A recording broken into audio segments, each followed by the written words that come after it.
Hannes.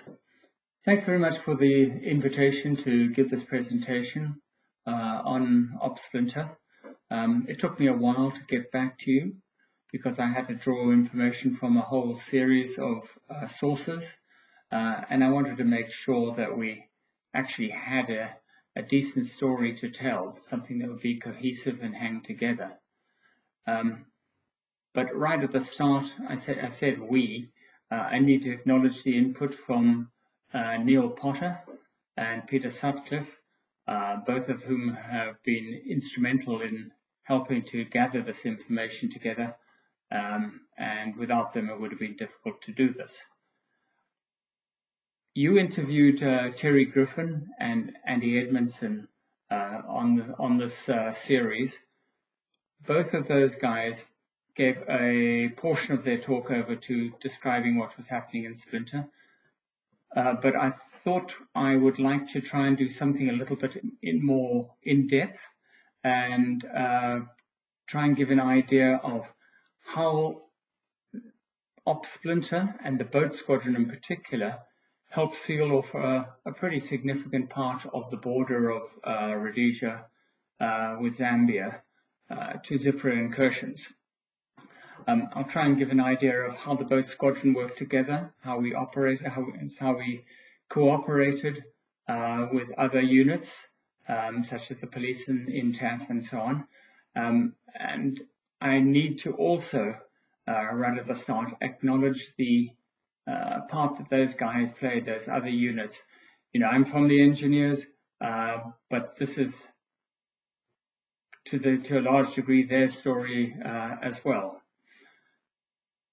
I know you like to ask interviewees how they arrived at their particular units. So let me start off with a bit of a story as to how I ended up in Splinter, purely by accident. It was unintentional, but it gives an idea of how I arrived in Kariba. I finished my senior schooling at the end of 1971. And as you will remember, at the end of 71, things are pretty quiet in the country security-wise. So I had no problem getting a deferral. I wanted to go to university and do a geology degree. And so I needed to defer to do that. But before I actually went to university, I needed to be sure of that decision. So I took what you might call, I guess you'd call it a gap year nowadays. And I went to Southwest, now Namibia, to work as a field assistant for a mining company, just to get and make sure that I really did want to do geology as a long-term career. At the end of that year, I felt that I did. I was happy with that. So I went back to Rhodesia, and I then did 4 years at the University of Rhodesia and came out, graduated in geology at the end of 1976, that would have been.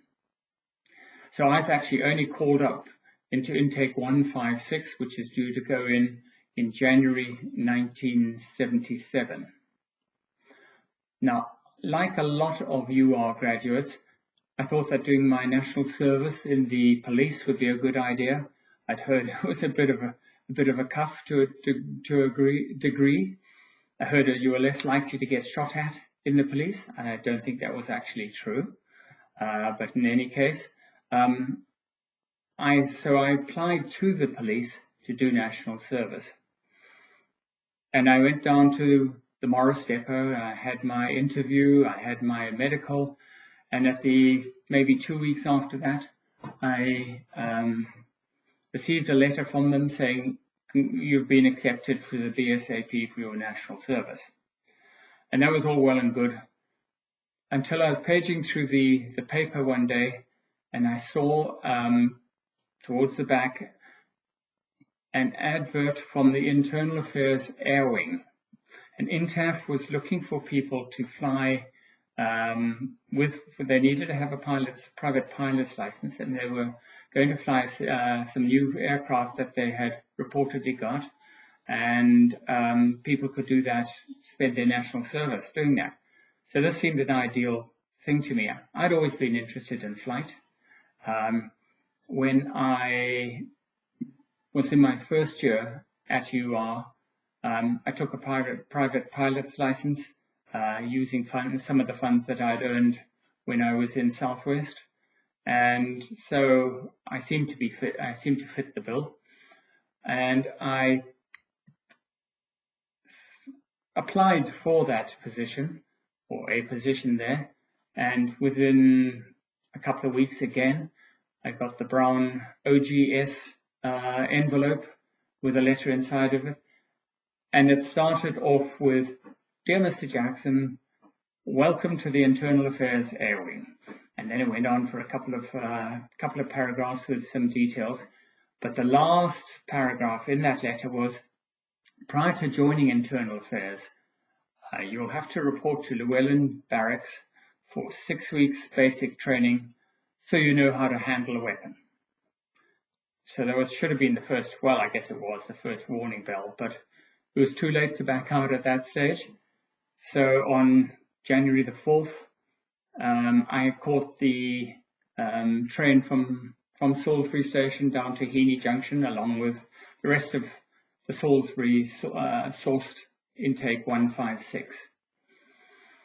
And we arrived at Heaney, I think it was sort of 4 o'clock in the morning, and sat there for a while, and then got to Llewellyn and sat there for a while, hurry up and wait.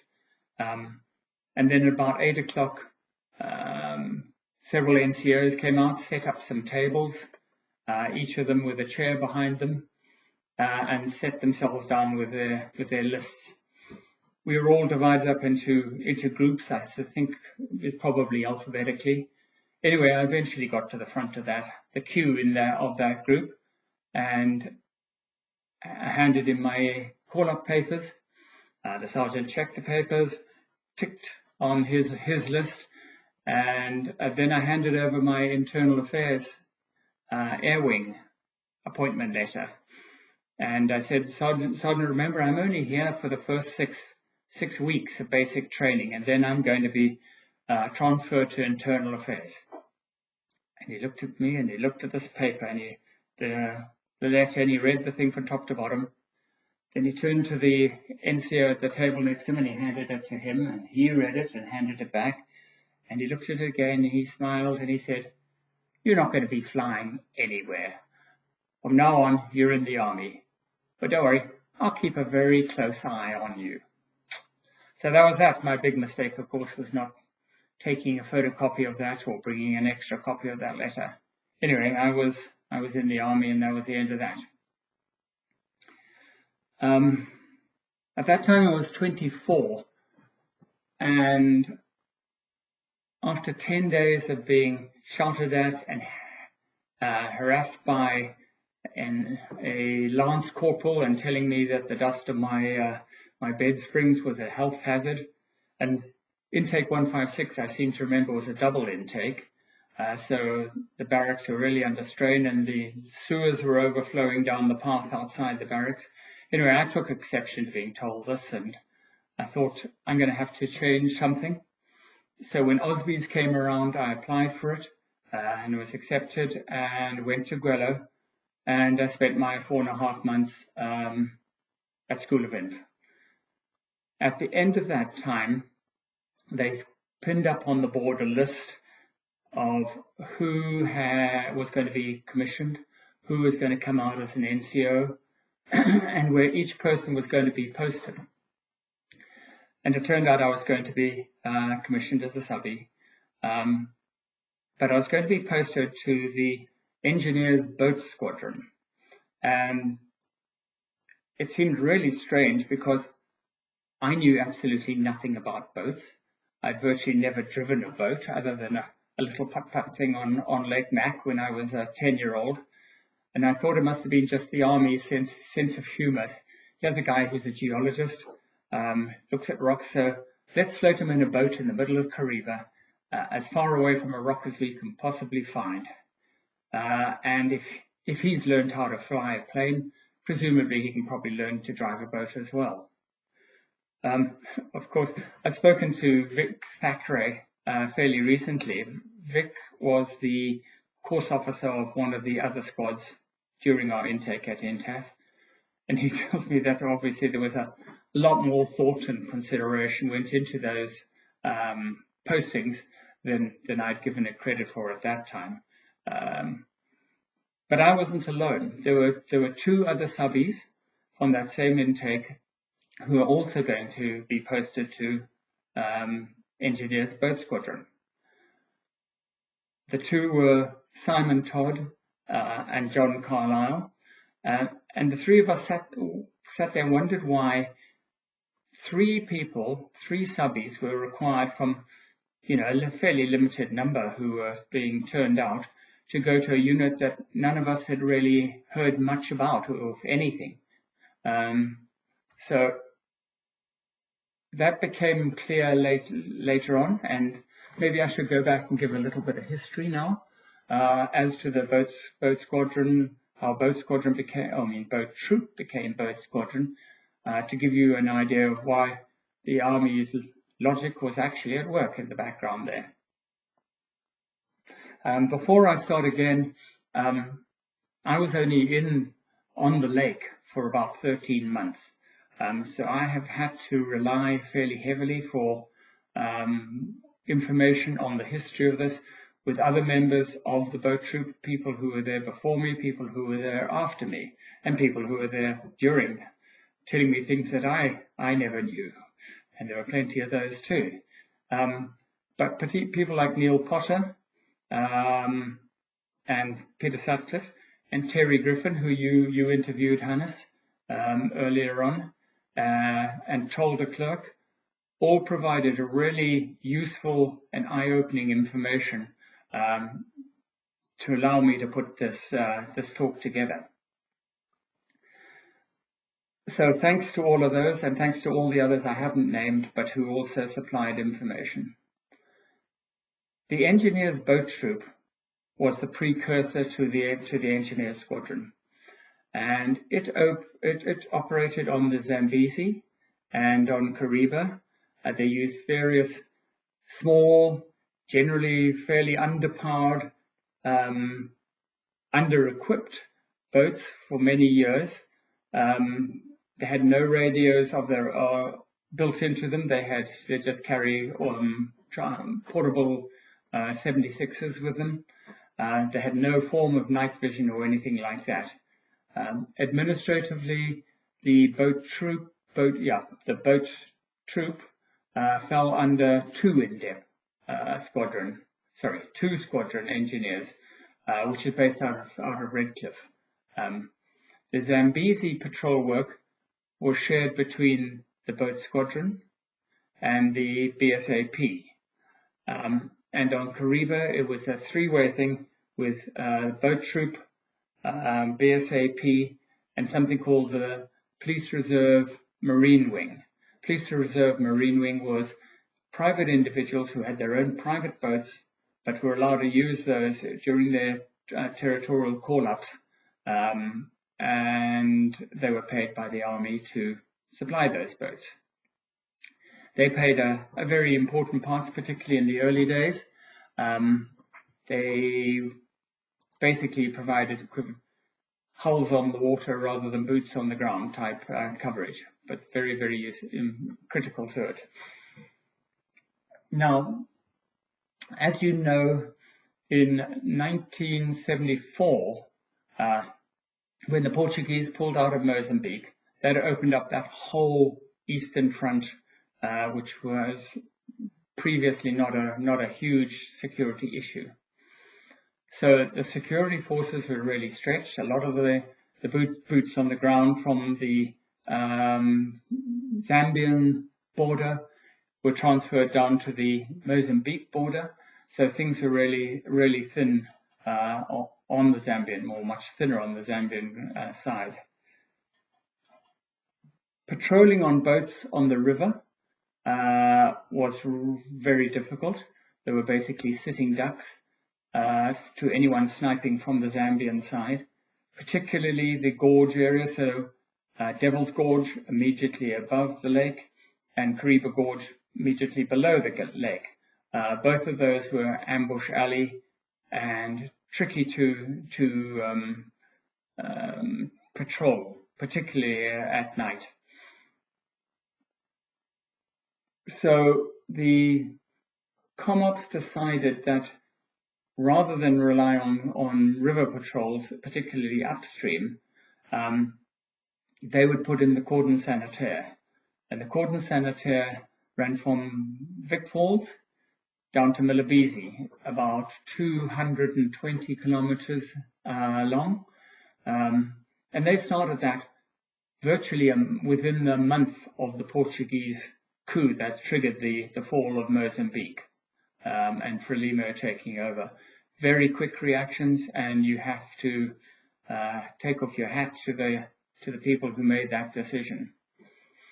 And that cordon, construction of it went on for virtually the rest of the war, either filling in gaps that hadn't been done in the first round, or widening it, or changing the armaments within it. But anyway, ZIPRA's access to that area became increasingly difficult through that area. So in about 1975, early 1975, ZIPRA kind of switched their infiltration from there, trying to breach the cordon, to the unmined portions of the Zambezi, downstream, Mana Pools and that sort of area, and to Kariba. And they focused on the narrowest parts, obviously, Kotokoto Narrows, which is opposite Bumi Hills, Chetty Island area, where because the border follows the old river course, the Zambian border is within 200 meters of the Rhodesian shoreline. And the third place that they concentrated on was the Sibungwe to Milabisi stretch, which is the uppermost 20 kilometers of the lake. There the lake narrows down to a couple of kilometers wide, and way easier than getting across the wider portions.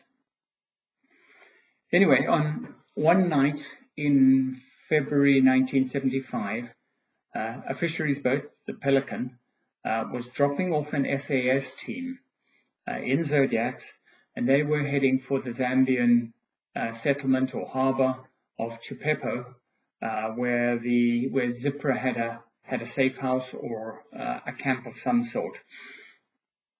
Now the Pelican fisheries boat had radar, and they had just dropped off the SAS, still well inside of Rhodesian waters. They dropped off the SAS in their Zodiacs, and they were about to head out when the radar picked up a signal fairly close to the Rhodesian shore. And the Zodiacs went in, investigated this, and found it was a string of maybe 3 to 4 dinghies heading for Rhodesia, infiltrating. Now, Hannes, you interviewed Tafi Madanhodze, and he told the story of that contact through the ZIPRA eyes, and the book, Pitaway's book, the SAS, The Men Speak, also describes them. It has to be the same in contact from the SAS point of view. Anyway, it looks as though somewhere between 13 and 25 ZIPRA were killed in that contact. It's probably, I think Taffy's description is probably the more accurate one, because he would have known exactly how many people were in the dinghies. So it's probably closer to 25 of them. But incredibly, 7 of the ZIPRA managed to escape and evade them and swim to the Rhodesian shoreline. This is a pretty impressive achievement, given the number of crocs that you get in Kariba, and given the fact that the Rhodesian security forces carried out a follow-up and had them pinned on a peninsula, as far as I understand it, but they still managed to evade the security forces on that. But the key thing of this all is that radar that the fisheries boat had. without that, they would never have seen those Zipper dinghies. And the SAS in their Zodiacs and the Zipper in their dinghies would have just passed like ships in the night, literally. Now, there was other infiltrations occurred towards the end of 1976, the same year, and the decision was made that we really had to beef up the security force ability on Kariba by providing them with new boats better than these tiny little tin and fiberglass ones that they had at that time. Now, in your interview with Terry, he mentioned a contact that he had just south of Chetty Gorge. He had been tasked to give field tests and recommendations on the very first of these brand new boats that were being constructed for the boat troop at that time. The boat itself was really just a shell. It didn't have any machine gun mounts when he got it. It had no cabin on it. It didn't have any built-in radar or anything like that. And it was teamed with another biggish boat, 50, 60-footer INTAF boat called the Armanel, which had radar. So they were doing tests south of Chetty. They didn't expect to find anything. It was just to see how the boat operated and say, yes, this is good, or no, we need to make this modification or that modification. And they started off with the Armanel targeting things which turned out to be weed islands, and they probably guessed that they were weed islands to begin with. And then guiding the strike boat in with radar, and when they got there, they would snap on a searchlight, a spotlight, and then come back to Armanel for a cup of coffee and talk about it. And this went on all night with them testing this and testing that and trying other techniques. At one stage, one of the targets turned out to be a herd of elephants swimming between islands out, and well, they were actually Zambian islands just south of Chetty. Anyway, they returned to the Armanel around about 2 or 3, and decided that was probably about it for the night. And at 3 o'clock or thereabouts, the radar operator picked up another signal. So into the boat they went, into the strike craft, guided by the radar operator close to it, to the target. And when they got to about 100 meters away, they snapped on the spotlight. And they could just see there was something dark at the very, very limits of their vision. And then the light failed. The battery had gone flat, hadn't been used on and off all night long. So Terry had the idea of firing a bursted tracer. He fired it high because he thought it might have been elephant and he didn't want to hit them. So, but the tracer worked beautifully, and it lit up 2 dinghies with a whole lot of people paddling furiously for a Zambian island, which was very close by, getting close to a tree line. There was a brief contact. The people in the dinghy surrendered very, very soon after, and they went in, picked up what the survivors that they could, did a quick interrogation, and it turned out from them, it looked like they'd killed or captured 6 Zipra, but also 3 National Parks rangers who had been kidnapped on the Rhodesian side and were being taken back as unwilling recruits to Zambia. Now, after the search, the spotlight failed, and before Terry moved in, apparently 2 people swam away in the dark and the confusion. One was the terrorist leader. The other one was one of the National Parks guys, and they were trying to make it out, and they actually managed again to swim to the Rhodesian shore. Again, a fairly good, lucky effort, shall I say, because that area is very bad for crocs. They're everywhere. Anyway, they got back to the shore, whereupon the Zipra gang leader shot the national parks in the chest with his pistol and gapped it inland. Perry heard that shot, went in to investigate. They found the national parks guy on the shore, casevaced him, and he actually survived, amazingly. Then they called in some scouts from Vinga who did follow-up, and they caught the Zipra leader inland later that day, I think it was.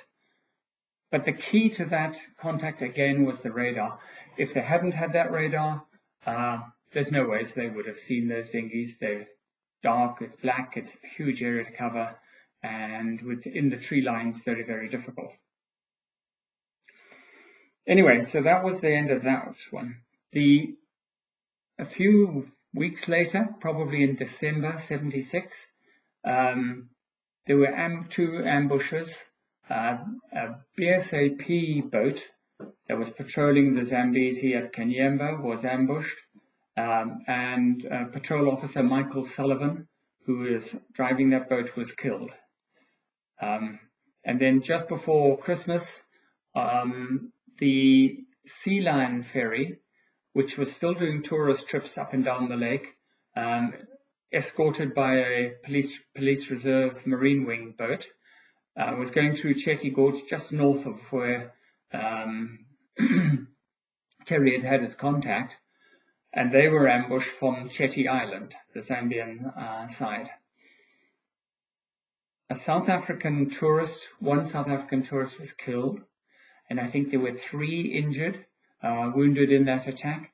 But quite honestly, they were very, very lucky that that's all that happened, because the Zipra gang had fired 3 RPGs at the ferry at a range of probably 150 meters, something like that. All 3 rockets missed, fortunately. But anyway, this underlined the need to boost patrols, and something needed to change on Kariba. So the rest of the boats that had been ordered after Terry had given his thumbs up, subject to a few modifications, were delivered in the first 4 months of 1977. There were 6 18-foot strike boats. Those had twin 105 horsepower outboards on them. They had an MAG and built-in VHF radio. But they were open. They were fast and nimble, but in a rainstorm or in rough weather, they were pretty miserable places to be. They had no cover. If there was a chop or waves coming from behind, the water would slop over the low transom. They were designed to be self-draining, so when you got it on a plane, all the water would go to the back, and it would drain itself automatically. But it meant if the waves are coming from behind, you got pretty wet. There were also 6 24-footers. These boats were considerably more robust. They had twin inboard outboards, 225 or 240, some were 225, some were 240 horsepower V8s.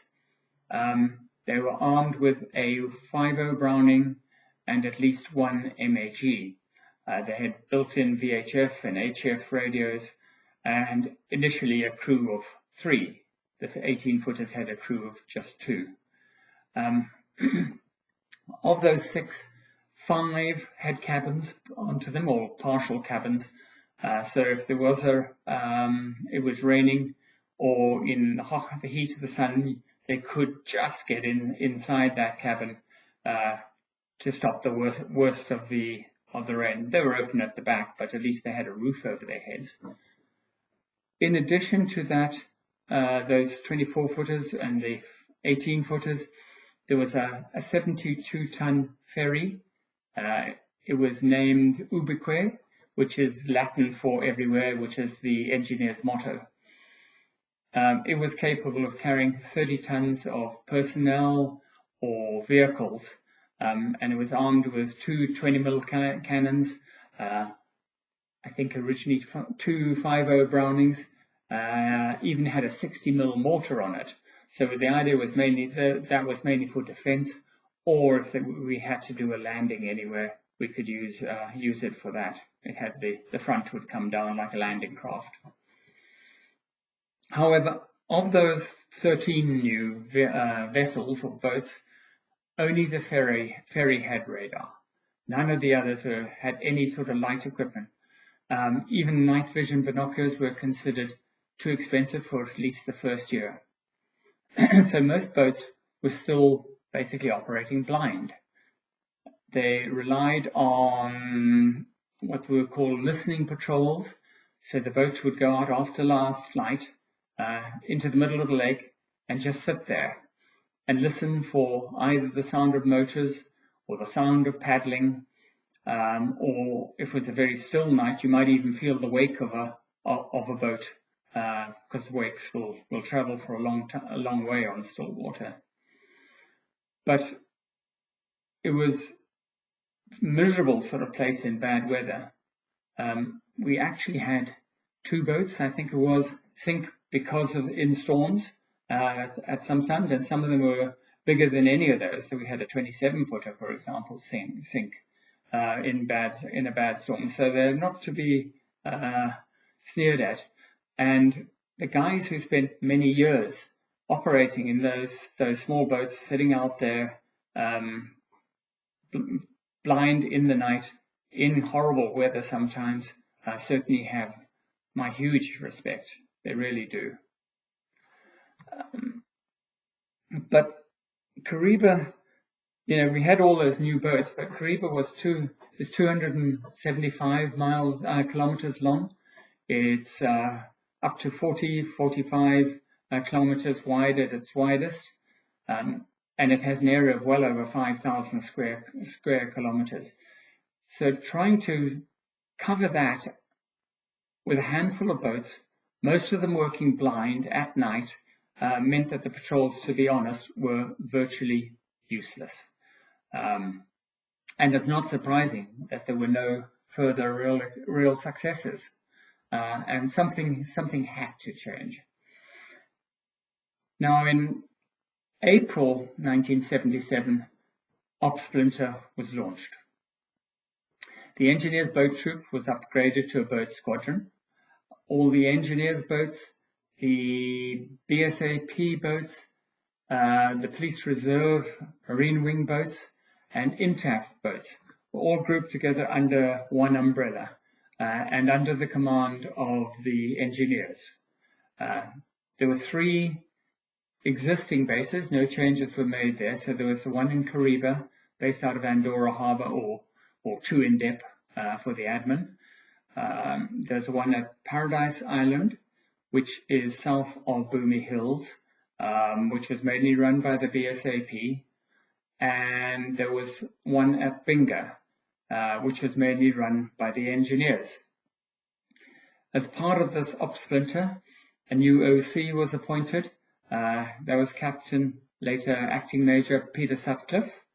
And there were 2 other captains there for very short periods. Terry Griffin, who you interviewed, Hannes, was one of those. So he'd had the trials on those boats, and then he was put into Splinter for some months or to assist on that. But those captains were needed fairly urgently to run other squadrons, engineer squadrons. So they needed to be posted out, and they needed basically some junior officers to take their place. And that's why Splinter was allocated. The 3 of us from in the School of Inf at the end of, that would have been the end of May, beginning of June. Now, having given you some idea of why and how Splinter was formed, let me move now on to my own time on the lake, which I can speak to with a little bit more authority. After we passed out of School of Infantry, the three of us, so that's Simon Todd, John Carlisle and I, did a short demolitions and booby trapping course at Brady. And then we arrived in Kariba right at the beginning of June 77, about 2 months after Splinter had been launched. Simon and John were posted to Paradise Island, and I was posted to Binga. So the Binga sector, as it was known, was the upper 150 kilometers of the lake, I guess it reached, from about Kudu Island, for those of you who are familiar with the lake, right up to just beyond Milabisi, to the beginning of Devil's Gorge. Now, the Splinter personnel in Binga, we were housed in half of the old SAP camp, which became the army camp when the SAP had moved out a couple of years earlier. The other half of the camp was either empty or occupied by one of the infantry units. So 1 INDEP and 4 INDEP were there for some time. I remember RAR coming through there for a very short period. And the SAS were there for a fair number of months. I was, apart from the time that Peter Sutcliffe or Terry Griffin paid fairly short visits or very short visits to there, I was the only engineers officer in Binga, which was great, except for one thing. I knew absolutely nothing about boats, as I said. I was completely ignorant on boats. So I had a steep learning curve, and I spent the first probably two and a half months, most nights on one or other of the boats, rotating between the engineers, the police, and the police reserve boats, to try and learn how to operate a boat, how they operated, how to do navigation, particularly by night. And anyone who's been on Kariba at night knows how confusing it can be with little islands and what we call tree lines, those areas of drowned mapani trees, which can be a horrible hazard to boats and can rip the bottom of your hull out in no time. And for me, tapping into the senior NCOs, some of whom had been doing this for a long time, was incredibly valuable. I would have battled without them. I also needed to study the existing tactics. And I found that although some of them, those who had been operating with radar motherships, knew exactly how to be guided in to within 100 meters or so of their target, what they then did, nobody seemed to know, because nobody had had a contact on the lake. And it was, this became obvious to me, and then we needed to do something, try and give that some thought. The other problem, of course, was there were most of the engineers' crews were TF, and they came in and they disappeared out into their civvy jobs, and so continuity was really difficult, including continuity of training. So you might some boats might have had some sort of training, but the rest were just relying entirely on their own, often vast experience.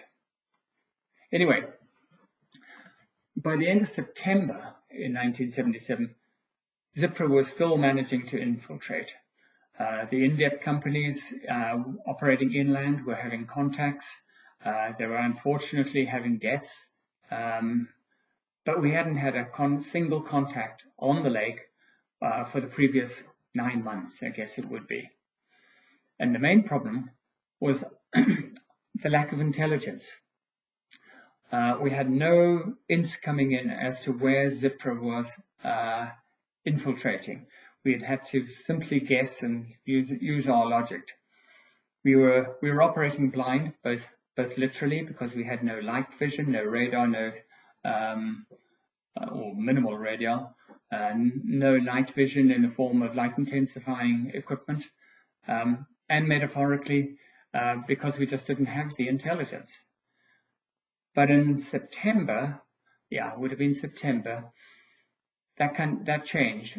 We heard that the SAS had been on reconnaissance into Zambia, had discovered what became known as the DK2 camp, that would have been base camp, that ZIPRA was using as a forward base.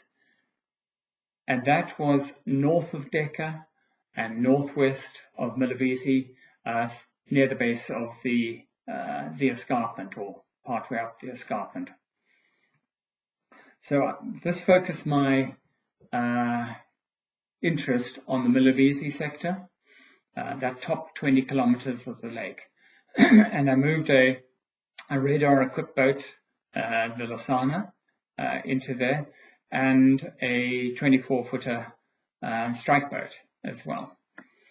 To both at that time, before that, I think there was only a single police reserve boat doing that 20 kilometers of the lake. Anyway, about the 15th of September, very soon after that, there was a night contact about probably four or 5 kilometers northeast of Milivisi. It was one of our 24 footers picked them up, and it intercepted 2 Russian-made dinghies coming across from Zambia. They had a contact.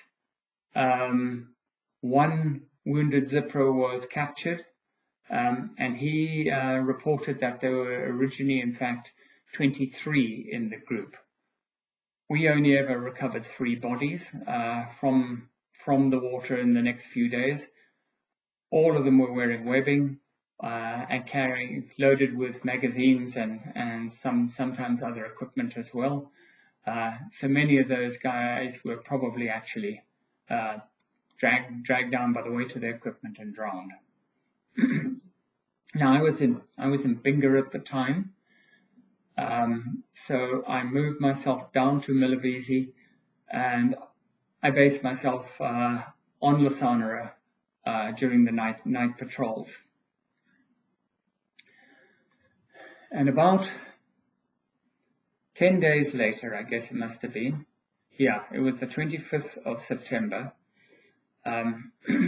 SAS contacted me down there. They came and said that they were going to be crossing into Zambia that night in a series of Zodiacs, and could I ensure that we wouldn't have any boats to the southwest of Milivisi where they were going to cross, to avoid a friendly fire incident. And I said that wasn't a problem. All of the Splinter boats were going to be northeast of Milivisi that night, so there should be no danger of any contact or friendly fire incident there. And last night, Lasana, we moved out, heading northeast, up the lake very slowly, just sort of idling up, quiet as we could. And within probably 20 minutes, the radar picked up a signal coming from the Rhodesian shore. So about 2 kilometers short of that target, I stopped Lasana and watched this thing progress across the lake, and I waited until it got to the middle of the lake. There were 2 reasons for that. Firstly, to make sure it was a real target, because that particular part of the lake is very bad, or was very bad, for weed islands. It would sort of build up along the shore, the wind change, and they would drift across the lake. We were forever chasing these bogies on radar. Anyway, this looked a substantial target to me. And the other reason I waited to the middle of the lake was I wanted maneuvering space to be able to get around them. We didn't want to have, if we did have a contact, didn't want any swimmers reaching the shore. So I asked the radar operator to guide the strike boat to a point about 30 meters to the right of the target. And then I transferred to the strike boat. It was the police reserve one, as I said, a small, probably about an 18-footer, maybe 20-foot at the outside. No mounted weapons on it, so there was an SB guy with us and the owner of the boat. The owner of the boat was the coxswain. The SB guy and I were the two guys, and we just had FNs as our armaments. There was just a sort of sliver of a moon that night, I seem to remember, off to the right, and we went off pretty much at walking pace, really slow to keep the noise be as silent as possible, until we were about 100 meters away from the target. We were guided by the radar giving us a range every 30 seconds or so. Any course corrections needed, starboard 5, port 5, whatever. And then at about 100 meters away, the coxswain floored the throttles, and he hit his spotlight. And that spotlight had been pre-aimed to exactly where we thought the target should have been. And slap bang in the middle of that spotlight was a silver grey dinghy, but the paddlers had white faces and had this surge of horror that we were going to have a friendly fire incident, and held back fire, and then realized with an equal surge of relief that it was just the silvery light of the spotlight reflecting on wet black rubber dinghy and on sweating faces, and that it wasn't the SAS who'd misinformed me on their crossing point. So we opened fire. The cox put the boat into a left-hand orbit around the target, and we'd probably done no more than half an orbit, I guess, and the dinghy was collapsing. There was no fire coming from their side. And in fact, I suspect there was a lot of tracer flying around in the darkness, but I suspect it was probably all ours, all from our FNs. I think they would have been hard pushed too far back at us, with us being a moving target to them, and then bobbing around with our wake. They were at a horrible disadvantage. Anyway. We continued to orbit around them to pen in any potential possible swimmers. We called in the Sana, which came in and fired an Icarus flare to light up the area, and then we fished out 3 survivors onto Lasana. Questioning of those 3 showed that they were all unwounded, and that there had only been 5 on board originally. The captives, those 3 captives, were then taken back to Milabisi by the SB guy for additional questioning. Now the next night, the leader of that gang led a group of Zulu scouts to the camp that they had just left in Rhodesia the night before or the day before. And scouts did an attack there, and I think I heard 7 more Zipra killed in that contact. Over those 11 days, Zipra had lost, killed, or captured about 35 of their cadres.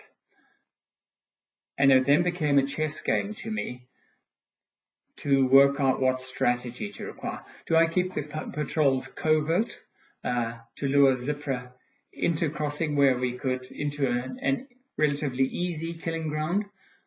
Or do we go overt and try and deter any further attempts? I still mulled that one over for a while, how to play it.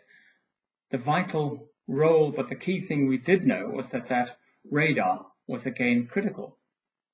And this message got up the chain of command, and within a few weeks, a land-based radar was installed at Sabongwe Narrows, which was just maybe another 5, 6, 7, 8 kilometers to the northeast of where that contact was, the narrow part at the top of near the top of the lake.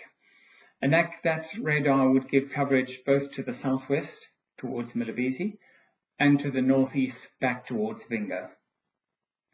There were also 2 more of those land-based radars put in roughly the same time, and I don't know whether it was before or after the one at Sabongwe. One was at 40 Mile Island to cover the Kota Narrows. It was originally put that against Bumi. That was originally on Weather Island, but they soon realized that was unsuitable and they moved it to 240 Mile. And another one at Mica Point, right near the Kariba Dam wall. The Corps of Signals worked with engineers to put those up with incredible speed, actually. In the case of 40 Mile Island, we know that they cleared a track from waterline to the top of the island and dug foundations, poured a concrete foundation into that, and set up a mast, and that radar was working within 12 hours of them setting foot. So take your hat off to those guys for sheer efficiency. It would seem logical that they should have put a land-based one in the Chetty area, the other third one, but the problem with that was there were so many islands around that they would give, there would be dead ground to the radar all over the place, and also a bit of a security thing, trying to find a good place to put it where they couldn't have been, or less likely to have been attacked from the Rhodesian side. Anyway, in addition to those land-based ones, further radar sets trickled their way in through sanctions from South Africa, and 5 of the 6 24-footers had their own radar fitted. And these made them totally independent of any ground ones or motherships, and were a huge advantage to us. They really moved us forward in leaps and bounds.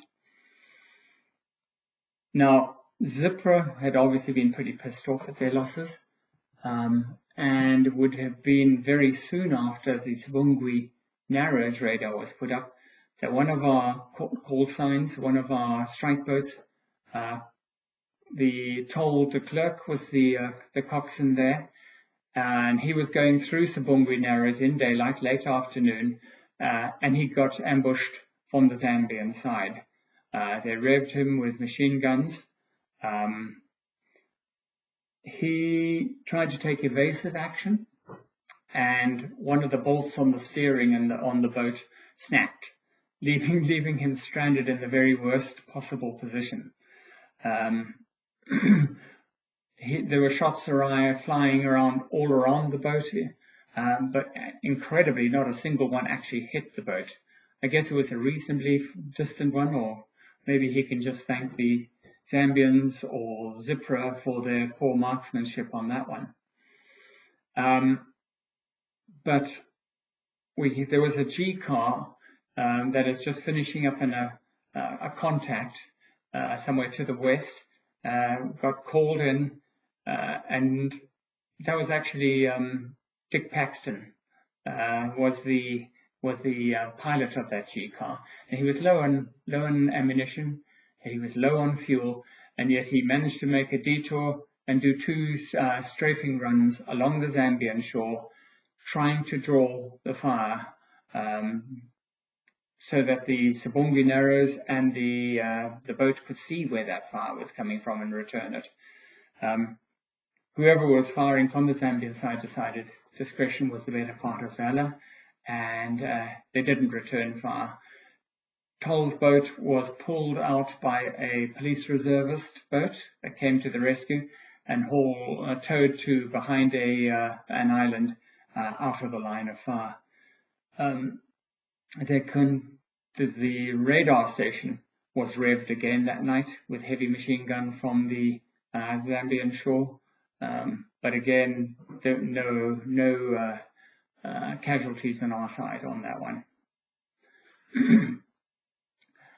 Now, a few weeks later, the same Sabongwe radar station picked up another signal, moving again from the Rhodesian side back to Zambia. And they watched it for a while. The radar crew, I guess, were new to it.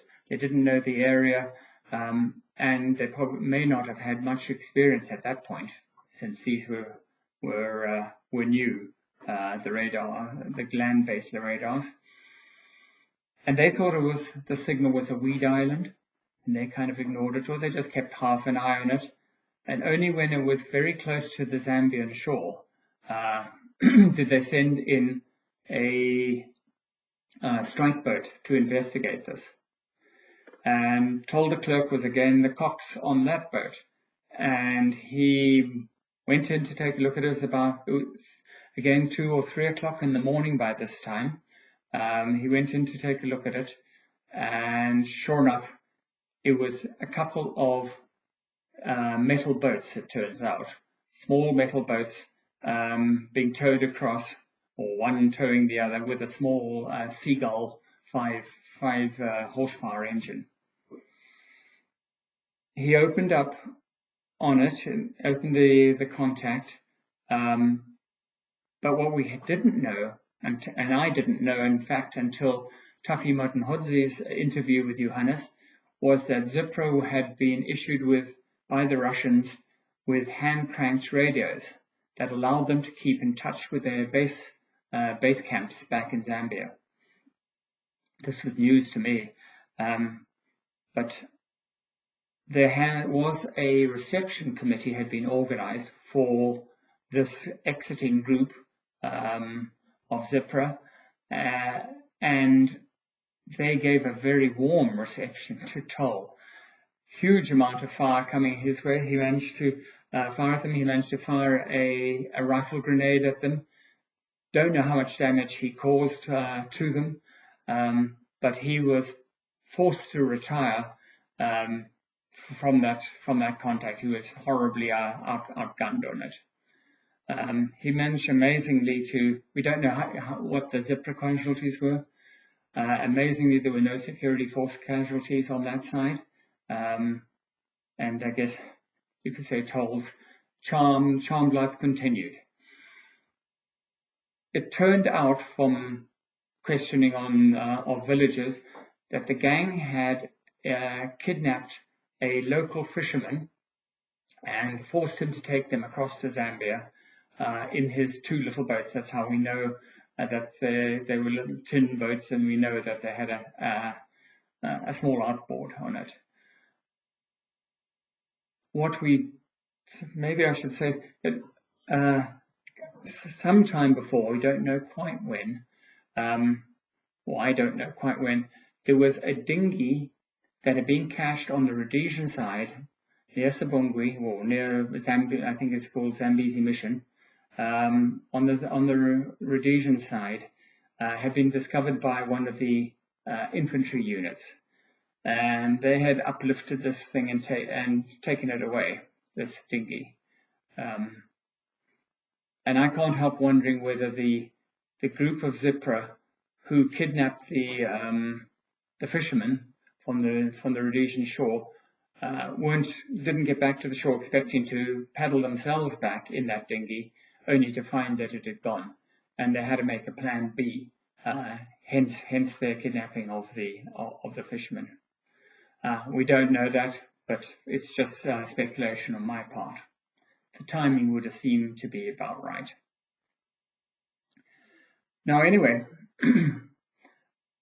it appears that was probably the very last attempted crossing of Zipra. They decided that the route across open water on Kariba was getting too dangerous. Now we had radar, and basically the chess game that I was playing they retired from that chess game and withdrew. But we didn't realize it at the time. We had no idea that that was going to be the last one. It may not have been. We don't have proof of that, but we certainly have no evidence that there were additional crossings after that.